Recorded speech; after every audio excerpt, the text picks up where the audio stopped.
So comparison between different methods. So bisection method is robust. It is slow, but it's robust. It will work always.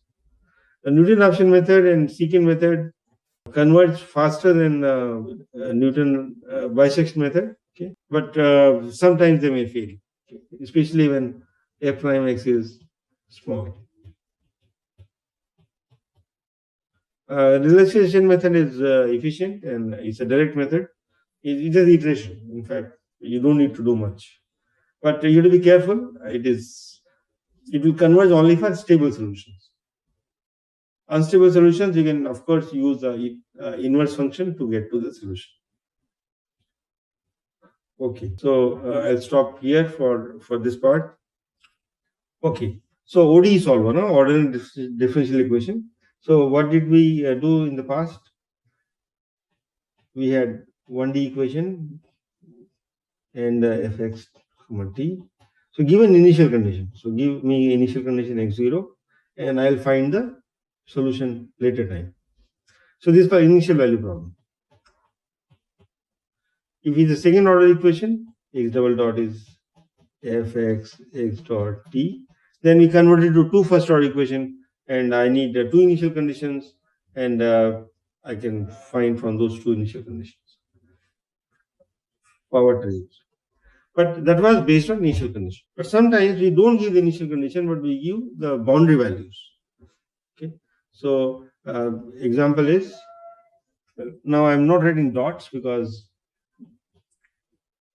normally it is stated well. Even you can do in terms of time as well.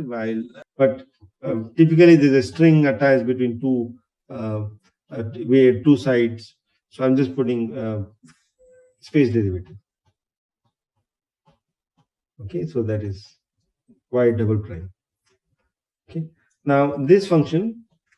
Okay, now we don't give the initial condition. Initial condition would require y0 and y prime 0, right? Function and the derivative. Okay, this is a second order equation, so we need two initial conditions. But I will not give the both this initial condition, but I give value of the function at 2 points, at x0 and at x1. Okay, so the value of the function is y0 and y1. Okay, so here illustrated here. So at x0, my value of the function is y0, and x1 value of the function is y1. This is my trajectory. Okay, how do I get to this? So this is a method, it's called shooting method.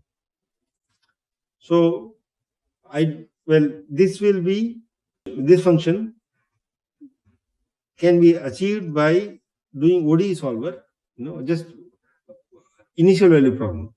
ODE solve with initial value problem. If you give me the correct slope, I reach there.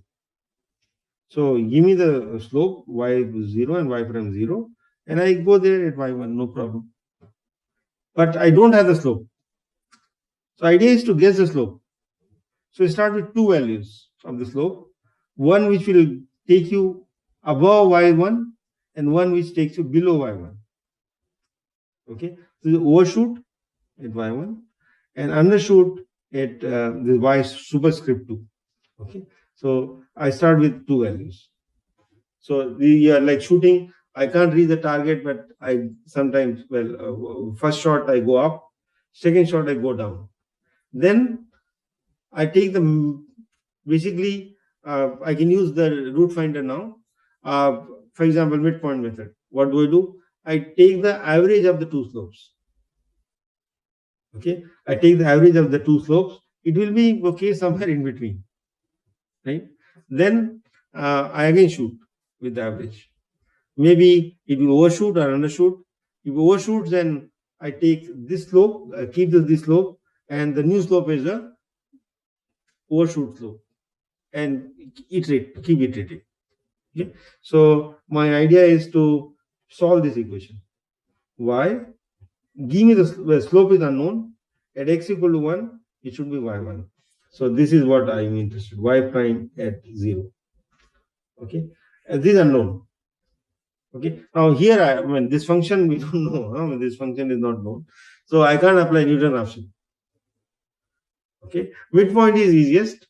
In fact, it's most natural. I can just take the average value of the slope and I keep iterating. Okay, so that's what we do. And so let's say we solve a simpler equation. In fact, it's trivial. It has exact solution. So let's solve for a equal to 1. I solve for two values of a. A equal to 1, y is 0, y1 is half. And the other one is equal to 5, y0 is 0, y1 is 0.1.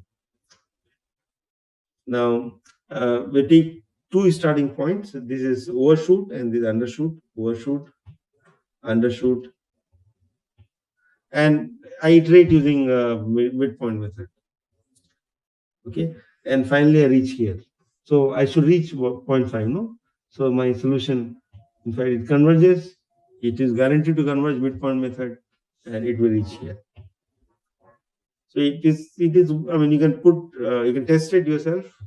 It is matches with the exact value. This has the exact solution, no? Okay, I mean, the exact formula is there in the notes. You can just have a look. I think I have it here. Sin AX by sin A times A. Okay. Now, at equal to 5, the slope is slightly funny. My function is, of course, going like that. So you shoot below. I had to reach here, but you shoot below. Then it goes up like that. And one shooting above. So these are two initial values. Initial slopes take you to these functions. So one is counterintuitive. Start with both positive, you'll never reach that. Okay, because my slope is indeed is negative. So I reach the final answer, which is with the black dash curve. You probably can't see it, but is this curve. Okay, so it works. This is from a code which is given here. So I start with the slope top and slope bottom, overshoot and undershoot. So this for minus equal to 5. Huh? So -1 and 0.1. One is negative. Okay. Now, so I use OD int. I am using OD int, and I get the value of y. And I keep plotting it. I just keep plotting, and I iterate it. So slope mid is average, and I just check which one to replace. Okay. So this condition is telling us I need to replace the undershoot slope or overshoot slope. Okay. So y minus 1, 0 is a value of the y function at the endpoint. If it is greater than end value, that means it is overshoot. Right? It is going above. Okay, and end value is 0.1. Okay, so this is very straightforward code, and it gives you the result. Pendulum problem. This is in fact in terms of time. So I want the pendulum to be at t equal to 0 at 0 at the bottom position like this, but t equal to 1 at pi by 4. So at 45 degrees. 45 degrees here. Well, it's on 45, but okay, supposed to be 45. So this is at t equal to 0 and t equal to 1. So what velocity should I give at t equal to 0 so that I reach there? Okay, so I need, in fact, the initial velocity. My initial position is known, which is phi equal to 0. But initial phi dot, angular velocity, I need to know. And I can apply the shooting method, and I get there. So start from two slopes here, two velocities here, angular velocity. But finally, by iteration, I reach this value. Okay, this is very easy and it works. Now, in one case, this method won't work. Okay, just imagine A is n pi,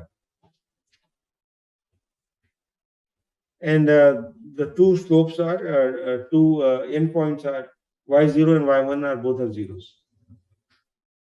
Okay, the ends 0. So what is this function? It has exact solution, right? So 0, 1. So sine n pi x. This is a solution, right?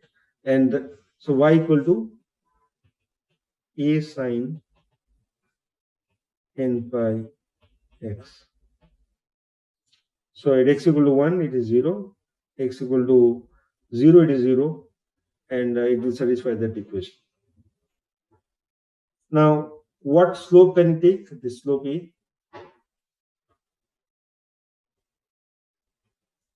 This is a solution, but